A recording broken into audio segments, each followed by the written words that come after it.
They put the handcuffs on him in a coffee shop, in front of strangers who kept sipping their drinks like nothing was wrong. Marcus Holloway didn't yell. He didn't resist. He didn't beg.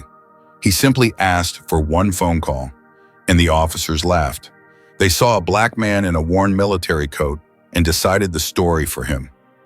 Homeless, suspicious, lying. What they didn't know was that the man they were humiliating had once dragged a wounded commander across a battlefield under live fire. They didn't know that a single number, memorized like a scar, would ring straight into the highest levels of the U.S. military. And they definitely didn't know that within minutes, the power in that room would flip. Quietly, completely, and permanently. This is not a story about revenge. It's a story about dignity, silence, and what happens when the system is forced to look a man in the eyes and finally see him. It always starts quietly. That's how moments of injustice slip into the world unnoticed. On a gray Tuesday morning in St. Louis, Marcus "Mark" Holloway sat alone in the corner of Riverside Coffee, the small cafe tucked near the intersection of Olive Street and 10th. The windows fogged from the contrast between the bitter cold outside and the warmth inside. People came and went with laptops, earbuds, and half-finished conversations, barely aware of the man wrapped in a faded olive green military coat by the window. Mark held his coffee with both hands, not because it was heavy, but because it was warm. That warmth mattered. It grounded him. For a few minutes every morning, this place made him feel like he still belonged somewhere. He always ordered the same thing: small black coffee, no sugar, no fuss. He paid with carefully counted coins pulled from a zippered plastic pouch, always apologizing if it took too long.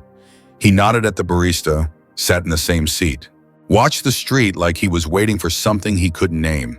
The coat was old, the stitching was frayed, but on the chest the embroidered name was still visible. Holloway. It wasn't a costume. It was memory. It was proof. That morning, Mark didn't notice the police cruiser slow down outside. He didn't see the two officers watching through the cafe window, scanning the room the way hunters scan a field. Officer Grant Halverson leaned back in the driver's seat, jaw tight, eyes narrowed. 15 years on the force had taught him one thing, at least in his own mind: trust your instincts. And his instincts didn't like what he saw. A black man, old military coat, loose posture, no phone, no laptop. "See that guy?" Halverson muttered, nodding toward the cafe. "Guys like that love playing dress-up. Sympathy play." Officer Dylan Mercer, younger, newer, shifted uncomfortably. "You sure he's just sitting there?" "Exactly," Halverson said. "Doesn't belong. Let's check it out." Inside, the bell above the door chimed as they entered. The cafe noise softened, conversations dipping just slightly.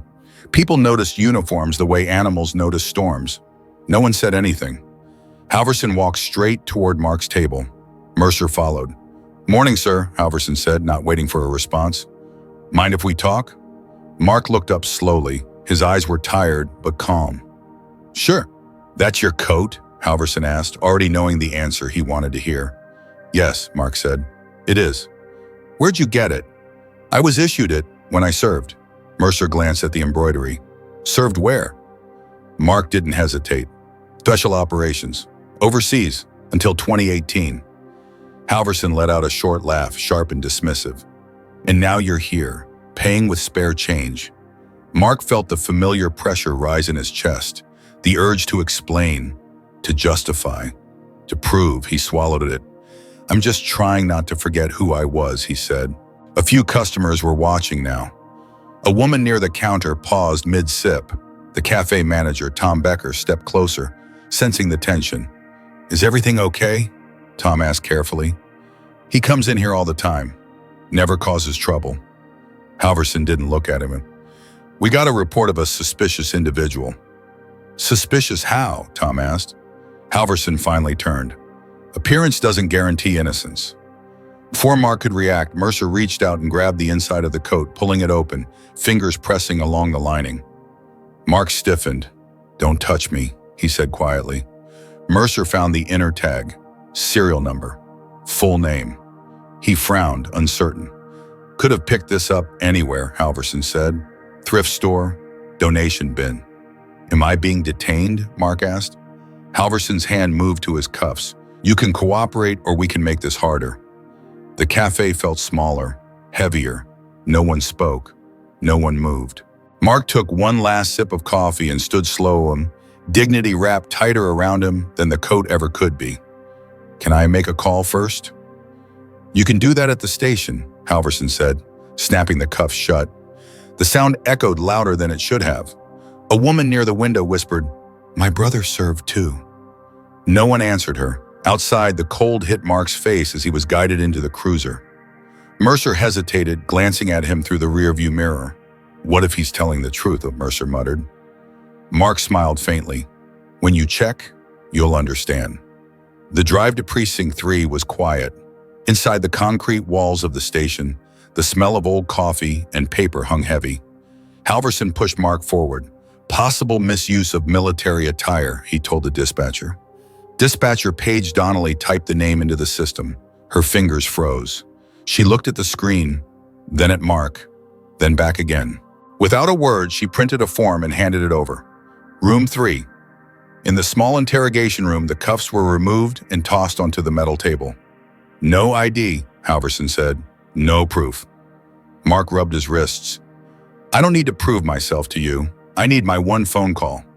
Halverson smirked. Who you calling? Your imaginary lawyer? Mark met his eyes. I'm calling the man who's alive because of me. Mercer shifted. Let him call. 5 minutes.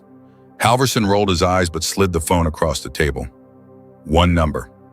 Mark picked it up. He didn't look nervous. He didn't rush. The number was etched into him like scar tissue. 3 rings. Office of General Raymond Sutter. Mark straightened. This is Sergeant Marcus Holloway. Service code 21B9. I need to speak to the general. Silence, then. Hold. When the voice returned, it was different. Lower. Urgent. Marcus, where are you? Detained at Precinct 3, St. Louis, for wearing my coat. A pause. Then, do not say another word. I'm on my way. The line went dead. Mark placed the phone down gently and folded his hands. He looked at Halverson with something close to pity. You might want to make a call too, he said calmly, because what comes next isn't small. Halverson scoffed, but Mercer couldn't shake the chill crawling up his spine. Something had shifted, and none of them could stop it now. Do you think Marcus was targeted because he was homeless, because he was black, or because of both? If this story touched you, share where you're watching from and tell us what stood out to you the most. The waiting room at Precinct 3 felt colder than the street outside. Marcus Holloway sat alone in the small interrogation room, hands folded on the metal table, eyes fixed on a stain in the paint across from him. He had learned long ago that staring at people when they judged you only fed their certainty. Silence, when chosen, could be power. Outside that room, the station kept breathing like nothing unusual had happened. Phones rang, printers hummed, officers laughed about weekend plans. Life moved on, indifferent to the man whose dignity had just been stripped away in handcuffs. Officer Grant Halverson leaned against the counter, confidence cracking only slightly. Guys bluffing, he muttered. They all do this, name-dropping, big stories. Officer Dylan Mercer didn't answer.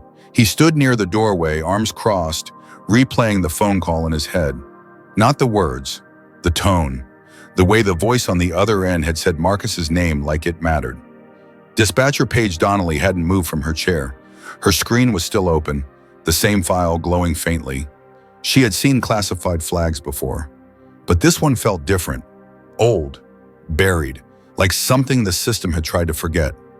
Less than 20 minutes later, the front desk doors opened again. No sirens, no flashing lights, just 3 black vehicles pulling up without announcement. The first man through the door wore a dark suit and carried himself like he owned the air around him. A silver badge hung from his neck. Military intelligence. The room shifted. Conversations stopped mid-sentence. I'm looking for Marcus Holloway, the man said calmly. Now. Captain Elaine Crowley, the precinct commander, appeared from her office, already uneasy. Can I help you? Yes, the man replied. You can start by explaining why one of our most decorated veterans is sitting in your holding room. The word decorated landed hard. Crowley's face drained of color. That must be a mistake. It is, the man said, and it's about to become very public if it isn't corrected immediately. Crowley didn't argue. She turned and walked fast. In the interrogation room, Marcus looked up as the door opened. Captain Crowley stood there, posture suddenly respectful. "Sergeant Holloway," she said, emphasizing the title. "You're free to go." Halverson froze. "Captain." "Not now," Crowley snapped. "Both of you step outside." Mercer obeyed immediately. Halverson followed, jaw clenched. As Marcus walked past them, unrestrained, unhurried, he paused just long enough to meet Mercer's eyes. There was no triumph there, no anger, just exhaustion. "You should listen to that feeling," Marcus said quietly. "It'll save you someday." The truth unraveled fast after that. In a closed room upstairs, files were pulled, names whispered, operations reviewed. Marcus Holloway's record unfolded like a story no one wanted to remember. Raised in Cleveland, enlisted after 9/11, selected for an elite reconnaissance unit most officers in the room had only read about. Missions that never made headlines. Decisions that saved lives but ruined sleep. Operation Iron Lantern, Helmand Province, an ambush, broken comms, friendly fire closing in. Marcus had dragged then Colonel Raymond Sutter across open ground while bleeding from his own leg, refusing evacuation until every man was accounted for. That act alone should have guaranteed lifelong respect. Instead, it earned him silence. No parade, no support, no soft landing back home. PTSD didn't show up on uniforms. It showed up in grocery aisles, in sudden noises, in nights that never really ended. Marcus had refused disability paperwork at first. He told himself others needed it more. By the time he asked for help, the system had already moved on. Jobs came and went. Relationships fell apart quietly. Pride kept him from asking. Trauma kept him from staying. Eventually, all that was left was the coat. Back downstairs, Halverson sat rigid in a chair, arms crossed, eyes burning with resentment. "I followed protocol," he insisted to the internal affairs officers now seated across from him. "Suspicious attire, no ID." One of the investigators leaned forward. "Did you consider why you assumed he couldn't be telling the truth?" Halverson opened his mouth, then closed it. Mercer sat in another room, head in his hands. He replayed every second.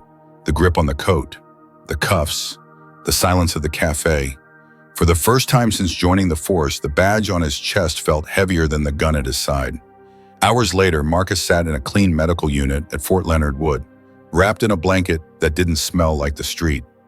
Nurse Hannah Whitfield adjusted an IV and spoke softly. "You're safe here," she said. "You don't have to stay alert." Marcus nodded, unsure how to explain that alertness had long ago become instinct. Later that evening, General Raymond Sutter entered the room alone. He didn't wear medals. He didn't give speeches. He stood at attention for a full second before speaking. "I should have found you sooner," he said. Marcus looked at him, really looked at him, and exhaled. "I didn't need saving again. I just needed to be seen." Sutter swallowed. "We failed you, and we're going to fix that." News never broke. There were no headlines. But inside the system, things shifted. Halverson was removed from patrol pending review. His career stalled in silence the way Marcus's life once had. Mercer submitted a written apology, not the polished kind, the honest kind. He asked to work with a community outreach. He asked to learn. And Marcus was offered something he hadn't expected. A voice, not a stage, not a spotlight, but a seat at a table where decisions were made about veterans who slipped through cracks wide enough to swallow them whole. He didn't accept right away. That night, he sat alone, holding his coat, fingers tracing the worn fabric. He thought of the cafe, the cuffs, the call, how close he had come to disappearing again. Then he thought of the men still out there, silent, unseen. The choice became simple. He stood up, shoulders straight, not out of pride, but out of purpose. This time the system would have to listen, because he wasn't asking for justice anymore. He was bringing it with him. The first morning Marcus Holloway woke up without the sound of traffic echoing in his bones. He didn't move right away. Sunlight filtered softly through the thin curtains of the recovery unit at Fort Leonard Wood. It wasn't bright, it wasn't dramatic, it was just enough. Enough to remind him that for the first time in years, He had slept without bracing himself for the night to turn violent. He sat up slowly, placing his feet on the floor, steadying himself. The olive green coat hung neatly over the back of a chair. Cleaned, repaired, respected. For years it had been his armor. Now it was simply a reminder of who he was, not all he had left. In the weeks that followed, Marcus didn't become a headline. He didn't give interviews. He didn't post statements. What changed wasn't loud, but it was real. Paperwork that had once vanished into silence moved again. Medical support arrived without endless forms. Counseling didn't feel like a favor anymore, but a right. Back pay was processed. Housing was arranged, modest but warm, in a quiet neighborhood on the edge of the city. But the most important change wasn't his address.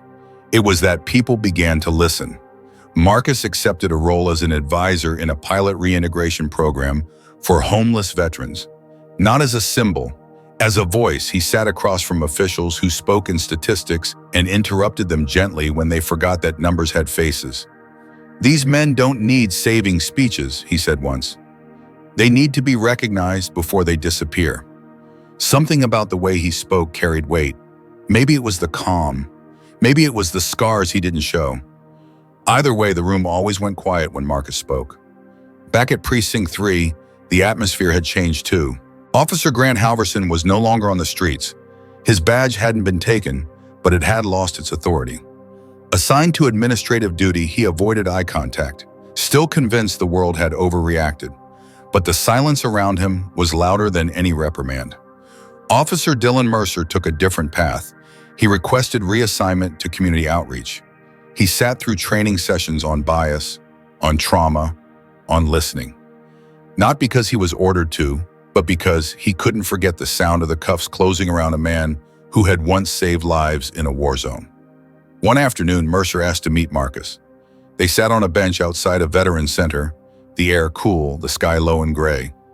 Mercer didn't defend himself. He didn't explain. He simply said, "I was wrong, and I need to carry that." Marcus nodded. "Just don't carry it alone. Learn from it." That was enough. Months passed. Marcus began visiting shelters, not with pamphlets, but with coffee. He learned names. He listened more than he spoke. He never introduced himself as a hero. When asked about the coat, he smiled and said, "It kept me warm when the world didn't." Word spread quietly. Veterans who had avoided programs for years started showing up, not because of policy changes, but because someone told them there was a man who would sit beside them without judging. One of them, a young veteran named Evan Rowe, arrived angry and distrustful. Another, Javier Morales, barely spoke at all. Marcus didn't push either of them. He just stayed. And slowly, that was enough. One evening, Marcus returned to Riverside Coffee. The bell chimed just as it always had. The cafe looked the same. The tables, the windows, the hum of quiet conversations. But the energy felt different, lighter. The manager, Tom Becker, froze when he recognized him. For a moment, guilt crossed his face. Marcus ordered his coffee the same way, small, black, no sugar. Tom approached his table, voice low. "I should have said something that day." Marcus looked up. "I know. I think about it more than you'd believe." Marcus nodded once. "Then don't let it happen again." That was all. As Marcus left, he placed a folded bill under his cup. Inside it, a note read, "Pay it forward. For the next one who needs to feel human." Outside, he paused, pulling his coat tighter as the wind brushed past him. He didn't flinch anymore. The system didn't become perfect. Prejudice didn't vanish. But small shifts began to ripple outward. New training modules appeared. New diálogos. Quiet reminders posted in hallways. Respect before suspicion. Marcus was invited to Washington, D.C. to speak to a policy panel. He declined the podium and spoke from his seat instead. "I didn't lose my home because I was weak," he said. "I lost it because the system stopped seeing me as human." No one interrupted him. When he returned home, his life settled into something close to peace. He woke early, made coffee, helped neighbors, volunteered twice a week. The coat stayed on the wall most days. One morning, waiting at a bus stop, Marcus noticed a man sitting on the ground, shoulders slumped, eyes distant.